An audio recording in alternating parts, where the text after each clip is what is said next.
Thanks so much for joining us today for our conversation on Beyond Automation, leadership strategies for integrating AI into proposal teams.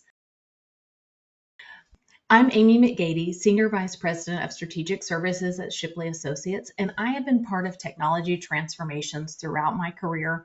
And I just want to start with a quick story of being part of one of the early Salesforce rollouts.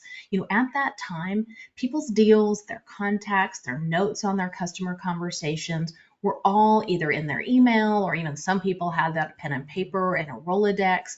And as we started our Salesforce transformation, the head of our department drew a very firm line in the sand. And he said, no deals that aren't in Salesforce are going to be recognized by the team. And what he meant by that was, you can't talk about them in our weekly capture meetings.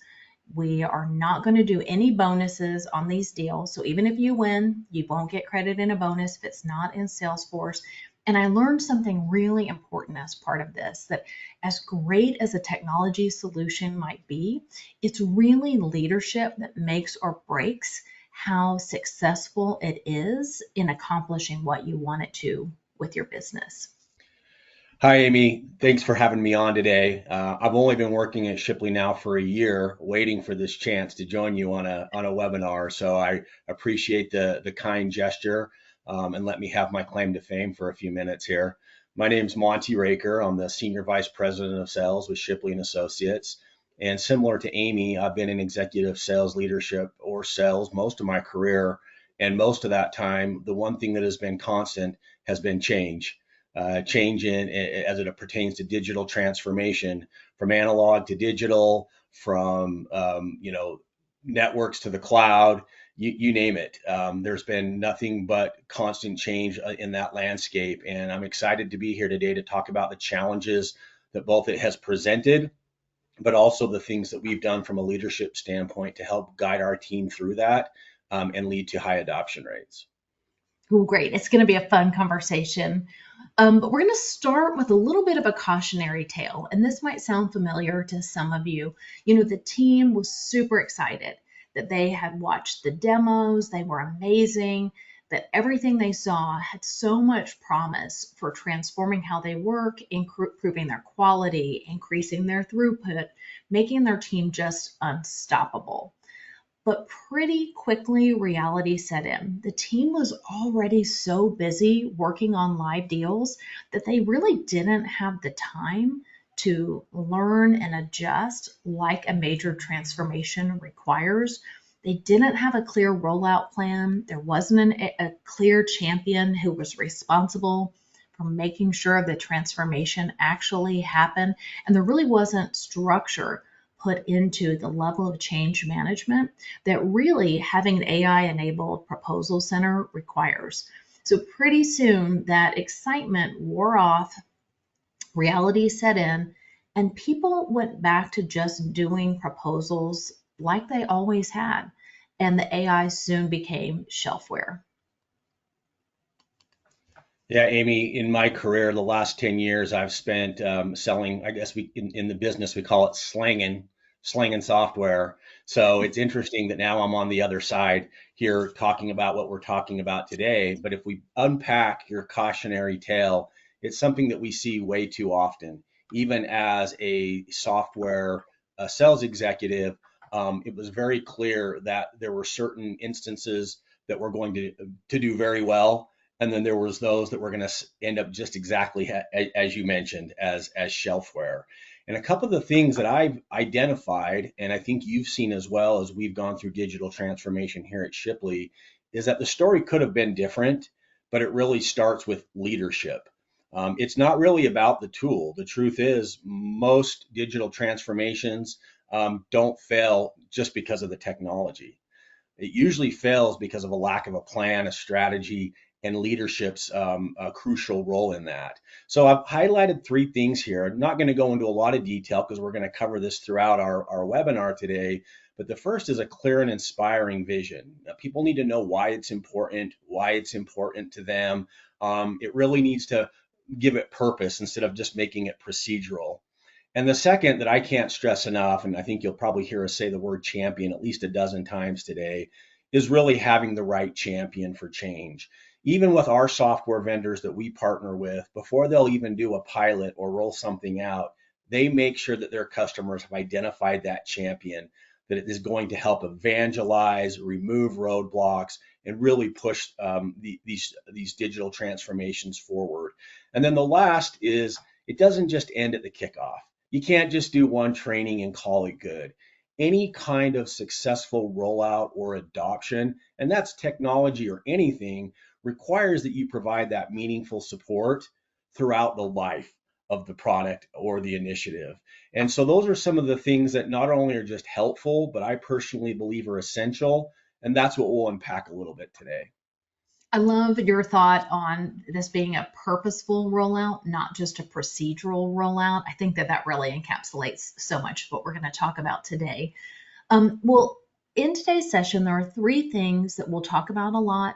We hope you take away from our conversation. The first is we're sharing a framework for leading AI adoption with confidence. We'll share leadership moves that make AI adoption stick. And then we'll share some strategies for helping you build momentum and buy-in that are so critical to success. We're going to start with the pattern that we see. Monty, can you share some of that with our audience? Yeah. So as Amy was talking about her Salesforce experience, it kind of brought back some bad memories of some failed rollouts that I've experienced in my life. Fortunately, I wasn't part of the first CRM rollout ever, but I did go from using three-ply carbon copy contracts to going into CRM, and talk about a big change. However, as we talk about the patterns here, Amy, listen, like I said, this is so bizarre that I'm the one talking about this, because I was that guy pushing a tech first mindset back in the day. But after watching certain deals stall or initiatives fail with my customers, I realized that there has to be a certain amount of preparation that goes in to these rollouts.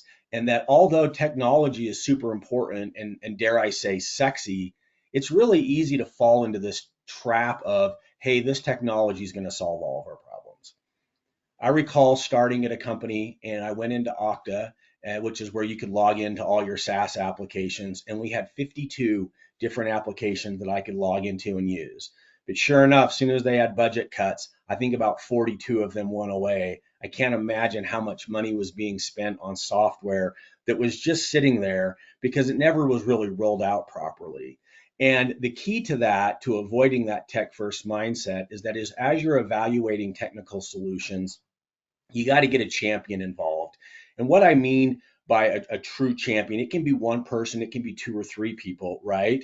But the most important thing is understand your audience. Who are these individuals that have have an inclination towards adopting technology? Somebody that may want to be getting ahead in their career, someone that you know is willing to try new things. If you'd bring those champions in and get them skilled up first and then have them advocating for the product afterwards, it really reminds me of a book called Tipping Point by Malcolm Gladwell. Not sure if you've ever read that, but if you can get 25% of any population leaning in one direction, everything else tips like dominoes.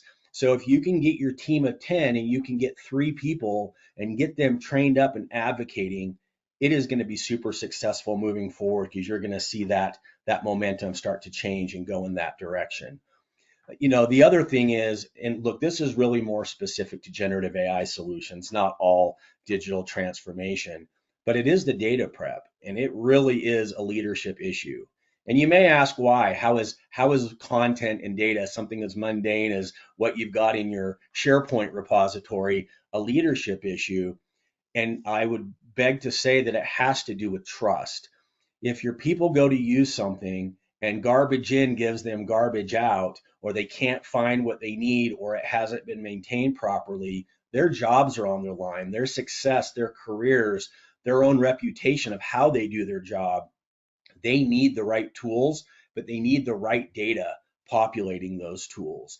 And so you need to make sure that as you roll out these kinds of initiatives, that you're doing what you need to on a leadership side to make sure that you're managing it properly, maintaining it properly, even purchasing the right tools that you may need to make sure that you're getting the best results, right?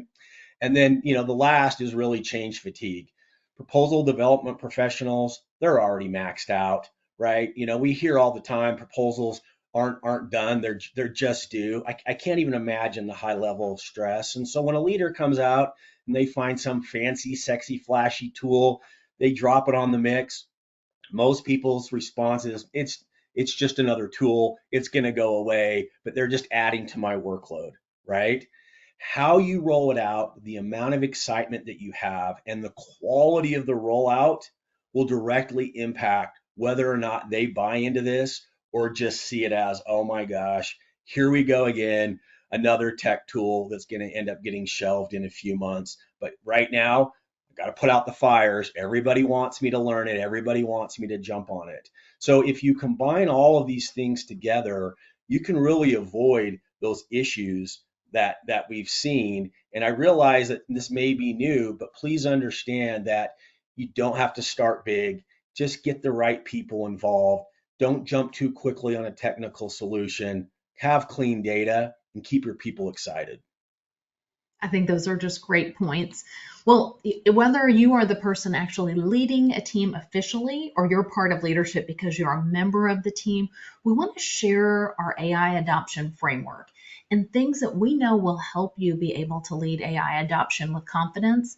And, as you can see here, technology is just one slice of this pie that we have found through our experience working with teams, through our research, that there really are 6 critical elements of AI readiness. And so I want to walk through each one and talk to you about readiness. So readiness is about like your current state, your starting point, and then about success, your end game, where you end up if you have done these various elements successfully. So let's start with culture. That is really about the values and the mindset of your team and the individuals on it. So readiness is about having an openness to change. Are the members of your team really embracing a growth mindset? Because a transformation like AI requires, fundamentally, we have to be in a growth mindset to be successful. And in terms of culture, what success looks like is that you have a team that is experimenting, that they are sharing their successes, and frankly, even more importantly, they share their missteps. They share when some things haven't gone well and when they might be struggling, because this will help your team adapt and really build a learning culture that transformation requires. The second piece of this is your strategy, your unified direction. So, readiness is about having a clear business reason why you are being required or you are the one requiring your team to really learn and adopt AI. Why are you doing this? And then success is that everyone understands this vision and they can share how AI supports your mission and what your team is there to accomplish. People, this is about skills and abilities. So readiness could be just that point of, Monty mentioned that we'll talk about champions a lot because we have found that they really are one of the most critical elements to success. But have you identified who those people are? And then are they adequately trained? Now, in most cases, at this point in our industry, they probably are well trained on proposal process. If they're not, that's a great starting point, but also training on AI so that you have kind of the partnering of both types of expertise. And then success is that you have your champions who are modeling use. They have the ability and the bandwidth to coach others, and they're really playing a critical role in scaling your adoption. Then we move on to your process. These are your workflows and your responsibilities. So readiness right now could be that you have a documented process and that you've given some thought to how AI is going to fit into that process or fundamentally change that process. And then success is that you have started redesigning your workflows, redesigning people's day-to-day responsibilities, and clarified how those have changed now that you're an AI enabled team. We talked about technology. It's hard to talk about AI without talking about it. These are your tools, your platforms, the solutions that you'll be using. Readiness starts with having clear requirements. And we see a lot of teams kind of jumping over that step and instead just looking at, well, what does the technology have to offer? But it's so important to understand, what are our technology requirements for what we're trying to accomplish? And then success is picking that right tool that, frankly, out of the box, not customized, even though it could be customized a bit, but really picking a solution that pretty much out of the box is best aligned with your requirements and that your team is consistently and effectively using it. That's how you stay out of that cautionary tale of something becoming shelfware. Monty talked about data and the importance of having our content ready. From a readiness standpoint, our current state, what you'll be best set up for success if you have given some thought and some effort to curating your content. Is it current? Is it relevant? Have you removed a lot of unnecessary repetition that will trip the AI up when it's trying to give you answers? And then success, as Monty talked about, is that you have the data that produces outputs that your team finds valuable. So you've built your data so that the AI can successfully help you do what you're trying to accomplish. And then, if you have all of these things together, you'll really be well set up to lead your team through AI adoption. And, our goal isn't just to give you something just to check off the boxes, but to really help you be intentional and think through the various, multifaceted elements that are going to go into leading major change on your team.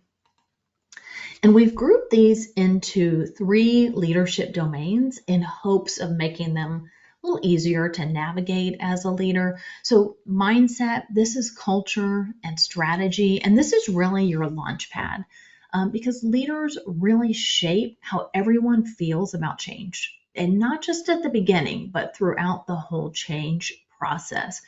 And the reality is that AI adoption, it requires a lot of vulnerability. A lot of us right now work with people every day who are successful experts in their field. They are expert proposal writers or expert proposal managers. And a lot of people feel very secure and have a strong sense of certainty when they've already worked in a field for a long time or they're well trained. Well, AI is new to all of us. So it requires a lot of vulnerability and different levels of vulnerability for different people. Some people feel more comfortable with technology. Some people are more interested in keeping up with day-to-day developments in AI technology, or they have the bandwidth to do it. And in any case, I think as a leader, if we can normalize, hey, we all feel a little uncertain. We're not 100% sure what we're doing. But we can get through this together and we don't have to pretend that we have it all together. I think that really normalizes, we're going in the same direction together, we're growing together, and we have the right mindset that's going to make us successful.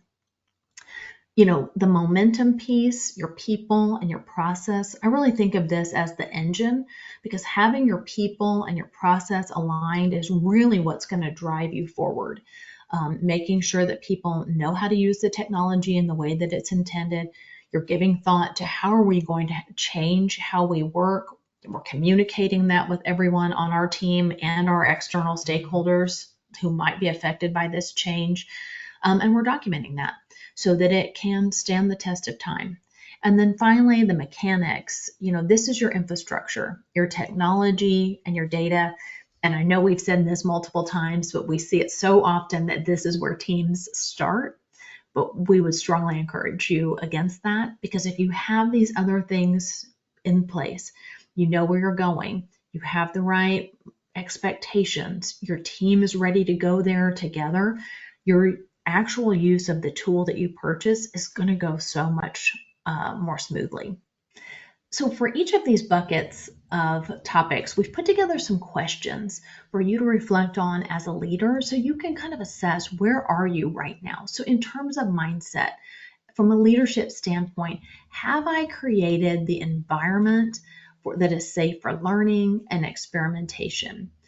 Have I tied AI to purpose and a purpose my team actually believes in and can get behind?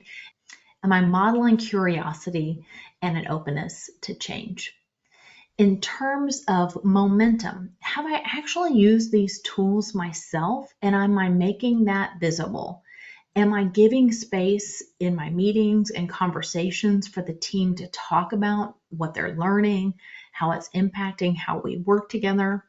Have I prioritized, a structured, high quality um, efforts to work together? And have I aligned the process to what we're trying to accomplish? And then finally, this mechanics and the technology, really thinking through, do I know what my requirements are?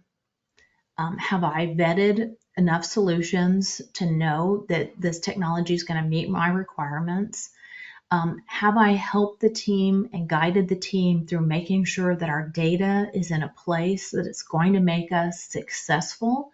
And then have I set this as a priority as we get started? So, all of these things, I guess one underlying question or thing to think about is, have I created ample time and space to learn how to use these tools, figure out how we're going to work together, and do all that stuff before we just jump right in and think that we're going to be able to start using this technology successfully on live deals? So I think most of us probably can't start by dealing with our answers to all of these questions, but picking an area or two that you want to purposely start making changes in can be a great starting point as you are leading a team through AI adoption.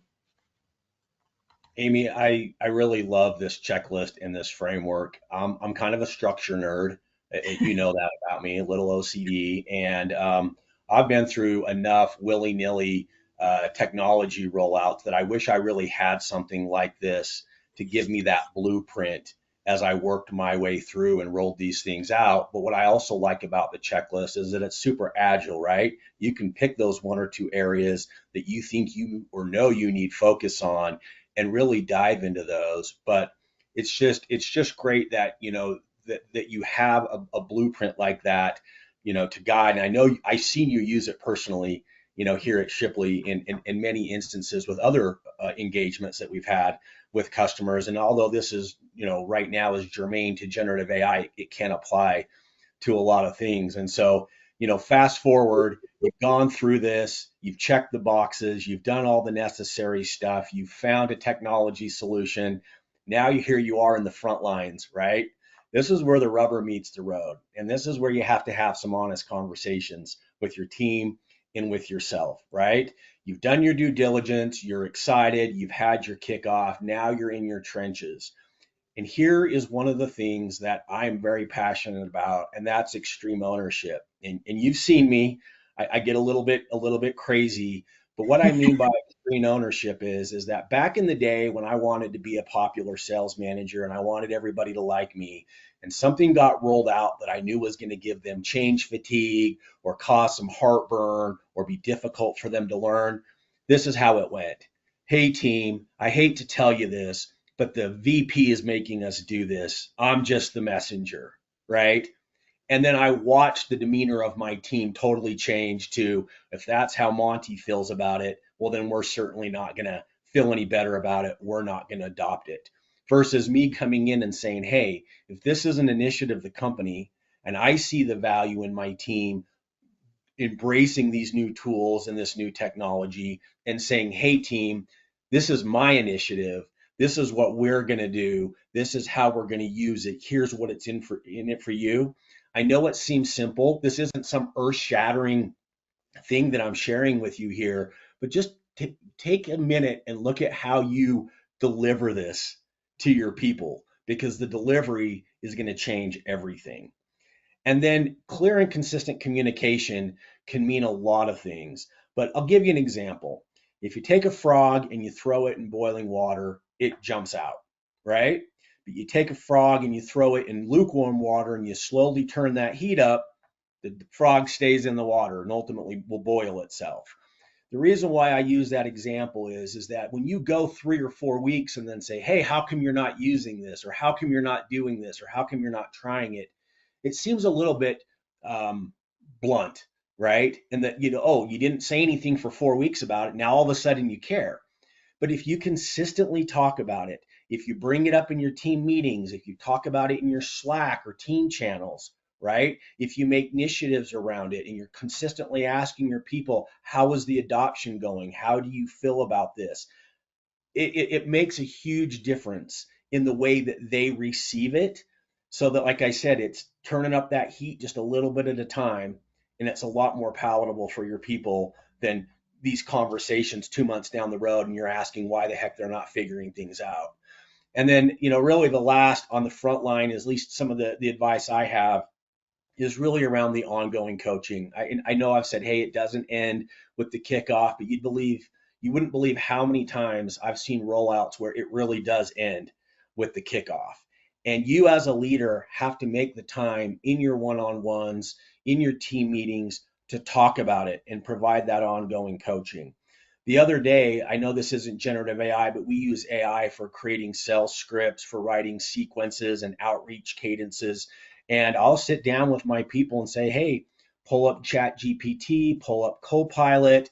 Here's our audience. Here's the message we're trying to get across. Here's what the outcome we want. Use Chat GPT to come up with a cadence, and then we can go in and fine tune it. And I do that right in front of them and make them go in and do it, so I can teach them how to prompt, how to use the system a little bit more efficiently, etc. It has to be one-on-one in my personal opinion, because everybody learns differently. When I try to do it in teams, sometimes you always get that laggard who doesn't want to raise their hand in class and say, I have no idea what the heck you're talking about. But when you get them one-on-one and you provide that ongoing coaching, you'd be amazed at, one, you can unroot some of the issues that may surface later with regards to maybe them not wanting to adopt a new technology, but you can also show them, hey, I'm in this for the long haul with you. I'm going to take 15 minutes of my one-on-one today. Because I look at my people and think, you know what, it's not the technology that transforms. It's really our people, Amy. Well, and I think all of those things, what's so exciting, I think when you share those things, is like what a great leadership opportunity this moment is for so many people to really drive transformative change in their organizations. And I know that you said, your first point on owning the leadership message, that might seem straightforward, but I instantly go back to like various parts of learning math as a kid. And if you have that teacher who'd be like, oh, this is going to be really, really hard. I'm not sure if you're going to be able to do it. How kind of self doubt creeps in and it feels really hard versus that teacher that's like, this builds on everything you know. We've got this together. And I'm going to walk you through it and I'm here, and how different that is. And then, consistency, you got to keep practicing, you got to keep talking about things. And then the coaching, I think that's a big area that we see kind of things fall off, that people, I think you can do training one time and people will be good and be great if it worked that way, but I don't see it working that way in real life. So anyway, Yeah, thank you for the.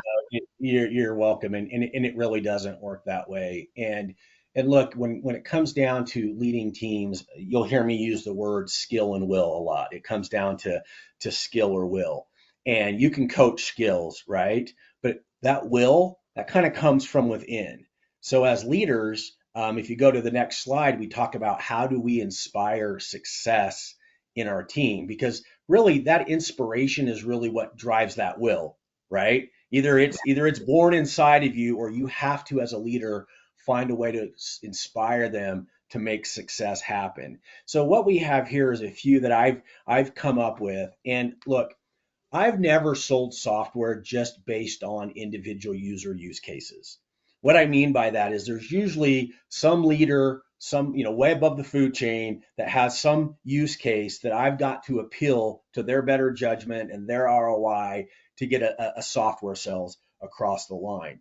However, the individual users who end up using the software, they don't have any communication and understand maybe what that CEO or CRO's use case is, but you got to get them to adopt it, or it's not going to work for either party. And so what I've found is the very first part is making it about them. So here's an example of that. We adopted a revenue intelligence platform at Shipley about 6 months ago. And the reality is, between you and I and the fence post, which now is open to the world because we're on a webinar, is that the use case was really around gaining competitive intelligence, revenue intelligence to drive actionable insight, understand the voice of our customers, understand where my people needed help with coaching, et cetera, right? But if I went out and said that to them, you know what that sounds like to them? Big brother's watching me. Big brother's recording all my phone calls, right? But if I change that message and I say something along the lines of, hey, we're bringing on a revenue intelligence platform that captures all of your conversations and customer interactions. It uses generative AI to create highlights and writes back into Salesforce or Dynamics so you don't have to take notes and you don't have to put another entry into Salesforce or Dynamics ever again, and you'll have a complete log, infinite memory of everything that happened on your customer. It's going to save you 2 hours a day. You can spend more time working on your handicap at the golf course. I mean, really, what's more palatable to you when you're rolling out a product? I could be honest and say, hey, this is why the CRO of the company wants it, but it really, you have to make it about Yeah. them. And with generative AI, there are so many ways to make that about your proposal managers, your proposal writers, your capture professionals, because there is so much efficiency that's involved. But we don't want to lose sight of the big picture. And I think less is more, that if your CRO or your VP of business development has some overarching goals that the company is working towards, I think most proposal professionals are vision driven. You know, they're motivated, they're inspired by the common cause, we're supporting the war fighter or whatever it might be. Let's talk about that as well. Let's make sure we don't, kick that to the curb, that we do that as well. And then, the other thing is really celebrating early wins. Now, you're going to have plenty of failures at first, right? And there's going to be plenty of frustration, especially in some of those one-on-one coaching sessions that I mentioned. But the more that you can in public praise and celebrate those small wins early and often, it will accelerate your adoption like you wouldn't believe. And part of getting those small wins is creating a safe space to experiment, right?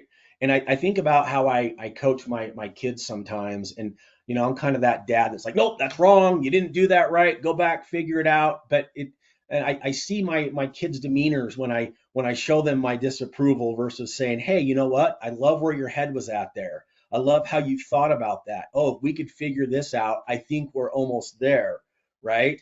You got to make it safe for your people because this is new to them. They want to try it, they want to please, but it's going to take some time. And the best way that you can do that, in my opinion, Amy, is you just got to walk the walk and you got to stay visible. Every chance I get, I am trying to show my team how I apply generative AI in my common workflows and my current processes. So, for me, I think that if we can stay visible and do it ourselves, tie it to a common goal, but really help them see what's in it for them. It could be more time off work. It could be working on more valuable projects, doing more strategic activities. You name it. You probably know better than anybody because I think you adopt generative AI more than anybody I know on our proposal team. But I think if you can combine those things together, you'll have a team that is eagerly talking about this regularly, and you'll have positive vibes in your organization, and it won't take that long before they're coming to you with the new ideas on how you can be adopting this in your organization. I think that's all true. And if you don't mind, I'd just like to add one thing that I thought of when you were talking about celebrating those wins early and celebrating things often. One thing people ask us a lot about are metrics. How am I going to measure the ROI on rolling out AI? What are my metrics going to be? And one inclination is to start with the big picture metrics, kind of those lagging indicators. Our win rate's going to go up. We're going to submit so many more proposals. Maybe we can, do twice as much work, but keep our team the same size. And those things are great. But those things will take time to achieve. And so they're not super motivating, and you can't always control all the elements of them. So kind of focusing some on those leading indicators and celebrating them, like, just frankly, just chunking it out. Metric 1, do we have our champions identified? Yep, we do. Metric 2, does everyone have their login? Yep. metric 3, are we doing, you know, 10 of our 20 proposals that we've got going on right now using AI? Whatever those things are, I think even just right sizing your metrics, especially in the beginning, are really also part of how you can be focused and remember to celebrate those small wins, and being able to take that to your leadership of like, these are the things we're accomplishing and these are the critical steps that will get us where we want to go. So Yeah, thank you. Amy, I love that, and I wasn't really thinking about segueing here, but we spent a lot of time focusing on KPIs, right? And Hmm. we're always, you and I were focusing on big picture things. And I remember when I first came into Shipley, I had a lot of big, bold ideas, but really, like you said, it's those leading indicators. It's not about perfection. It's about getting the ball rolling and that adoption and what does it look like. And I had to break KPIs down into some very simple levels so that we could have those small wins as we built towards a bigger vision. So I'm super glad that you mentioned that. And one of the things that that I try to do is really start small. And as you start to think personally as a leader, what should those KPI and metrics be? You can ask yourself the same thing, but have your teams do it. And that's just say, hey, ask daily, can AI do this? Right? Yeah. It's one of those small tasks. I got up the other day and my son was wanting to do a business hauling trash away from people's yards when he'd drive by with a trailer and see that people needed stuff removed. And he's like, Dad, how can I start up this business? And I said, why don't you ask Chat GPT? You know, and the business plan that he put together was absolutely amazing. And if you go over to that next slide, you can kind of see this little framework that I have here is that ask that question daily. And then this is kind of unique. Maybe you don't have time to do this, but if you can weave it in, create a power hour, right? Developers do it all the time. I mean, they do week-long, day-long hackathons coming up with new ideas. And so I took this and I'm really practicing it. We're doing a sales kickoff or offsite here in a month or so. And that's one of the things we're going to do for an hour is just brainstorm ways. How can we weave this into sales, prospecting, follow-up, etc., call notes, recaps? There are so many things. And when you get your whole team thinking about it versus just you, the possibilities are endless. But if you don't give them that time, they're working, 7 to 6 o'clock at night and they go home, they're not going to come up with it. And we all know that really generative AI is about efficiency. So when you're first starting out, that 1 hour will be well rewarded down the road. And then you got to capture.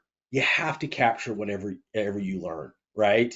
I can't tell you that if you don't capture it, you're going to find yourself sitting there hunting through your SharePoint or a meeting notes or whatever, trying to figure out. Maybe you could use Chat GPT to review your meeting notes for you to tell you where you talked about it. But I like to make sure that you have a Q&A or a best practices log where you're going in and sharing all those ideas and then evangelizing it across the company. Believe it or not, the best things I've learned is when you and I have been on the phone, I've been driving to a doctor's appointment. We start riffing about ideas. You say something, well, have you thought about doing this? And I'm like, okay, I got to write that down because that's brilliant. And I never would have thought about that. So it's like writers, songwriters that are always sitting there scribbling in their notebooks, right? Jot those notes down, put them somewhere where your team can go in and review them, and just remember, like, you may be at the point in your AI adoption where you rolled out a big software. You may be where you're still using, free tools, or even like Amy said, maybe you just got your login. Maybe you've just identified your champion, right? You're ahead of most. And this is a long game, right? This is truly a marathon. There is nothing as transformative in this industry as generative AI is going to be. So be patient with yourself, right? That's the one thing is be patient, but always be curious. Be looking for new ways to adopt these new frameworks and ideas. And I just tell you, I'm super excited to be on this journey with Shipley and also be involved with these generative AI initiatives in the way it's helping companies just do things they never thought imaginable. Yeah, me too. Me too. Well, and on this Ask Daily, this is very old school and analog, but when a member of our team, told me that, like, throughout your day, every single day, whenever you do something, ask, could I be doing this with AI? It's like, okay, I'm just going to put that on a post-it note on my monitor. Luckily, that's long gone because now it's become a habit. But in the beginning, it was this reminder. And also kind of getting over, I don't know if this is even the right way to say this, but that there was a little bit of a stigma with using AI. Like, am I cheating? No, like you know how to write email already. So let Chat GPT help you write great emails. Reverse engineer. How do you do those things? Monty, I think that really you're so good at that of like, okay, what am I actually doing when I come up with a campaign? What am I actually doing when I'm building out a proposal calendar or I'm putting together an agenda for my kickoff meeting or whatever? And can you use Chat GPT and share, like, this is what I'm trying to get to, or whatever tool that you're currently using? And the power hour, I mean, that is just so critical to me. I think it's also easiest if that's the same time every week because it makes it easier for that to be a habit. So I think that that's great. And, we hope that we sparked some ideas in you. And if you, before you sign off of this webinar, if you could just take a minute just to think, what is the biggest barrier that me or that our team is facing? What's one thing that could really unlock our potential? Maybe it's personal. What's one thing that I need to do? And if I started doing right now, would help our team be successful? And write that thing down, and that's your next move. And then when you're ready for the next move, maybe come back to this talk again. So we hope that this is helpful to you. We have a free guide that we'd love for you to download that's part of this talk on winning with AI. It's a practical guide. Here's our QR code. Shipley also offers training and support services for anyone on their AI adoption journey for capture and proposal teams. Check us out on our website, and we'd love to talk with you about your journey. So, Monty, thanks again. It's been a great conversation. Now I Absolutely. think we've got some questions from the audience that we'll answer. A big thank you to Amy and Monty for putting together such an excellent presentation. And we've had the opportunity to hear from a few people in the comments in regards to some questions they have for you guys. So there's a question that says, to prevent change fatigue, how do we choose the right tools and platforms for our team's needs?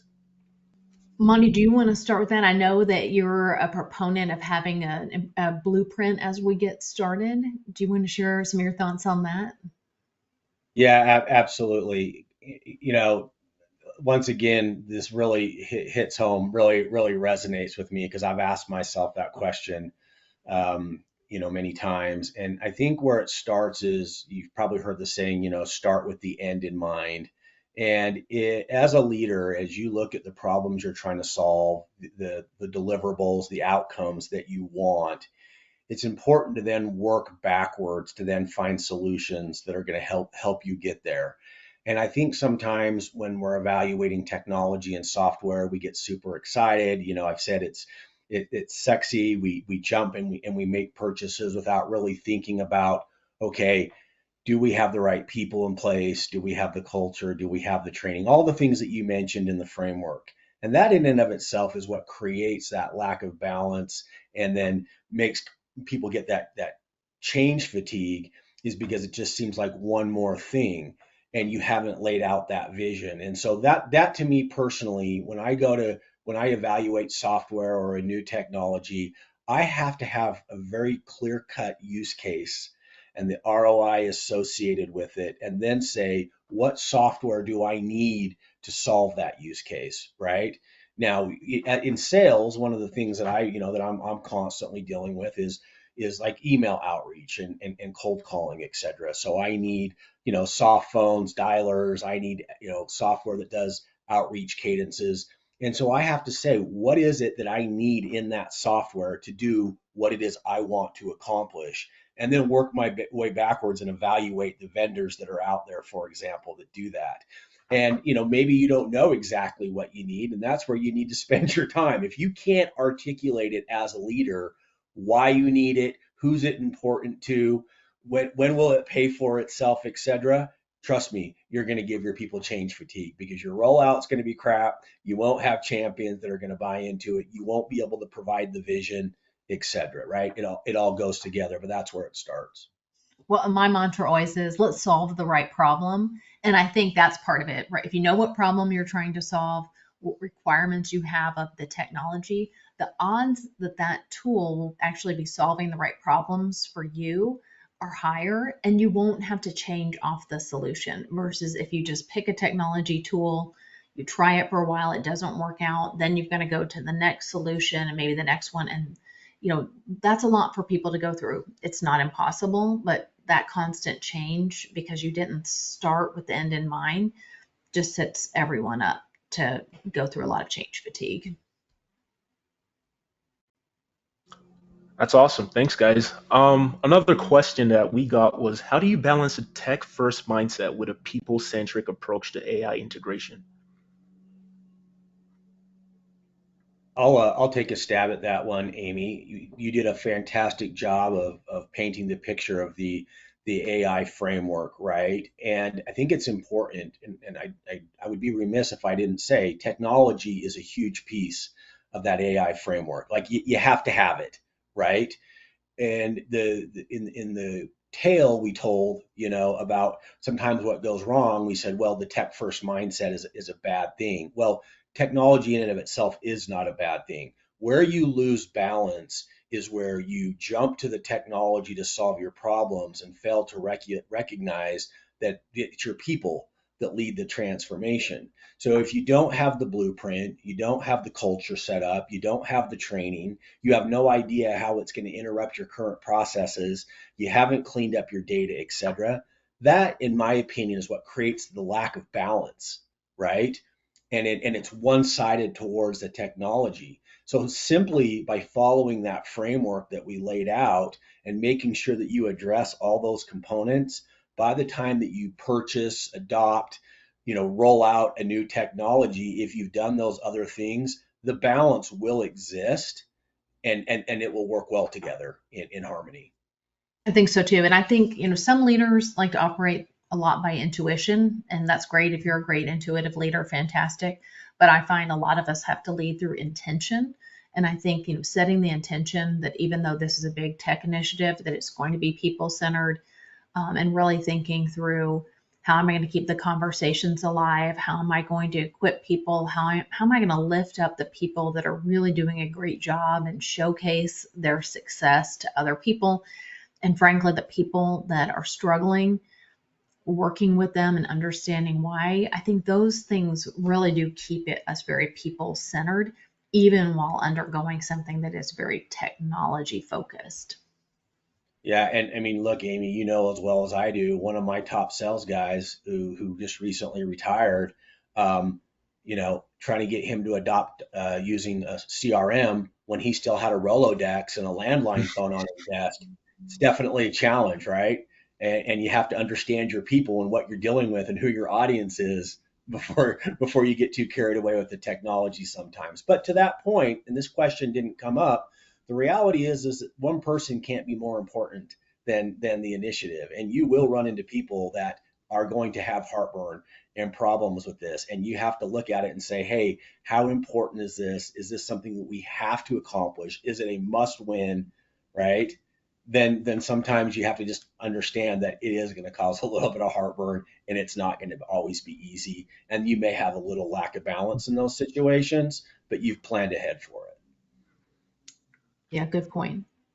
Well, this is a perfect segue for the next question because how do you create a safe culture for AI experimentation? Yeah, I mean, I think one piece of that safe culture is just understanding that this is going to be hard. It's exciting and it's fun, but it requires is a fairly steep learning curve, even when the technology functions pretty easily because it keeps changing. So I think part of creating a safe culture is creating an environment where people don't feel like they're set up to fail. They're not afraid to fail because there's some punishments, like you're going to lose your job, you're going to be embarrassed in front of the whole team.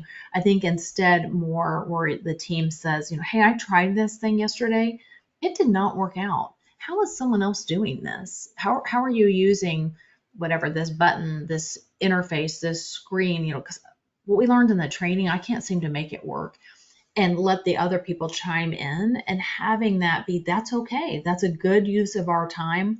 I'm glad we're working together. I think, Monty talked about having some resistors on some teams before. Some of those conversations are better held offline. I think we know that. None of us really want to be called out in front of everyone else.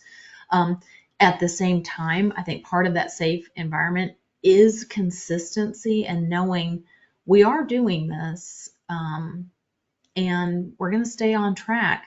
I'll help and support you, but we're going to stick with it. I think that makes people know that, okay, I got to keep trying. So for me, those are some elements like of having a safe environment for change, working together to work through, when things are working, when they're not, having some of the more difficult conversations privately, not avoiding them, not doing them in front of everyone, and staying the course of, this is what we're doing. We're going to work together to get there.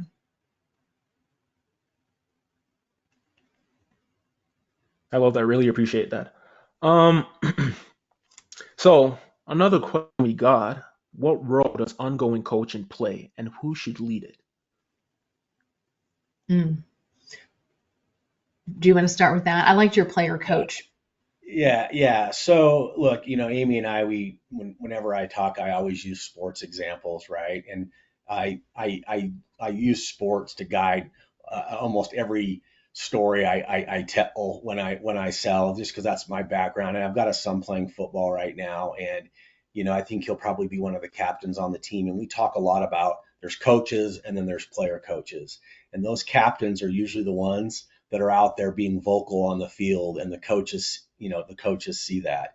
And you want to definitely try to find those individuals on the team that will be those player coaches, right? Now, depending on the size of your organization, it could be someone higher up in the hierarchy, it could be someone down that's on the front line. But the optimal scenario is when we all start just coaching each other. But we know that not everyone's going to take that extreme ownership, and so you have to define who's going to be doing that. Personally, for me, when I've been in, senior executive type leadership positions, it's easy to find, my champion that has the most at stake, the most to gain, the most to win from having successful adoption was usually the person that I tasked with providing most of the coaching. And that coaching could be check-ins, it could be, filling out different KPIs, tracking it. And really, most importantly, is you can't measure what you don't inspect, right? Mm. Or what you don't track. And so it was really, there was a lot of measurement going on. There's tracking, there's a lot of feedback that would come back to me. And then we would work together in coaching as a team, right? Your coach isn't going to be the subject matter and the expert in everything. And you have to understand that their job is to be the quarterback and surface coaching opportunities, right? And then use your wagon reel of resources within your company to provide that coaching. So, I mean, I can't imagine, somebody in, my finance department coming in, trying to coach me on how to use my CRM more effectively for sales, right? Or vice versa. And so you need to be able to use the other resources that you have in your company. And like I said, just find that one person who can really surface them. And like I said, that could be your frontline manager, it could be, a director or whatever, who has the most at stake, who has the most to gain. Well, and I think those internal coaches are so important, and they don't have to, like as you're saying, they don't have to be the leader of the team. They can be a player on the team, and that's actually often the most effective method. But, also you can hire outside coaches. I know I've done it at different points in my career. We offer AI coaching and support to teams that are implementing tools, and sometimes that's your best bet. Hiring someone that knows how to coach people, they know the technology, they know how to use it effectively in your industry, and could be their job to come in and support and help grow your team into the roles and the skills you need them to have. So I think there could be a blend of both. The odds of the coach just being the lone leader at the top is probably not the best model to use. Absolutely. Thank you, guys. And I love this question just for its simplicity. Someone asked, how do I know our team is ready for AI integration? Yeah, for me, I don't know if I think that that's a simple question, but I think it is a great question of how do you know that your team is ready? Sometimes you'll be in a position that you really get to assess that, and other times you're going to, solutions being you kind of someone imposed on you, and you're going to have to leap, and the net will appear. But I think some signs that your team is ready is, do they demonstrate to you that they're willing and eager to learn? It doesn't have to be about AI specifically, but in general, do you have a team of learners? Um, do they have, frankly, some pain points themselves that you are aware of, like some areas where you think that AI will give them some needed relief? Some people, what they want is time back on their weekends. Some people want to be able to, go to their red team with an even better prepared draft. Whatever. What are some of their pain points? Because that's part of their readiness. If they've got something that they want to solve. Do you have people that you can tell are keeping up with AI developments and are sharing interesting things with you? Are they showing that they want to go and learn? Maybe they're watching webinars like this or wanting to do certain trainings. To me, I think those are some indicators that you've got some people that are ready to change. I think also people that are regularly curious about where your company is going and what are your growth initiatives and things, maybe beyond just your team, but an interest in where is my company going and how can I help us get there. I think those are signs that you've got a team that is ready to, pull together to do some of the learning and make some of the changes that are going to move you forward as our industry changes. Yeah, my perspective on that is it kind of reminds me of a Van Halen song from back in the 80s that says, "How does it feel? How does it feel when it's love?" Mm, Does anybody really know? Right? Love that song. I don't know that anybody really knows when it's love, but you just, it's something that lasts forever. Now, anyways, all joking aside, look, AI adoption or integration is a journey. It can mean a lot of things, right? Are you adopting a software? Is it just using some of the free versions of tools that are out there? Is it for certain components, or do you want it to do a whole entire draft of a proposal? So when you say, how do I know if we're ready for integration? The reality is that it goes back to beginning with the end in mind. What is it that you want AI to do? What is it that you want to accomplish? And then you can analyze whether you've got the pieces in place. If it's a simple matter of saying, hey, are we ready to use generative AI to do a compliance matrix for us, or to revamp a table of contents, or to write an executive summary? Maybe you are, right? But you may not be prepared to integrate it or use it in other ways. So I think that's important, is really understand that if you're going for a full rollout, it's writing, it's getting you to a, for Shipley terminology, to a pink team, draft or red team draft. Maybe you're not ready for that. All right. And there are things and that we can do here at Shipley for an AI readiness to help you understand that. But I don't know that anybody's not ready to try simple things and start out small. So understand the scale first of all, and then go from there.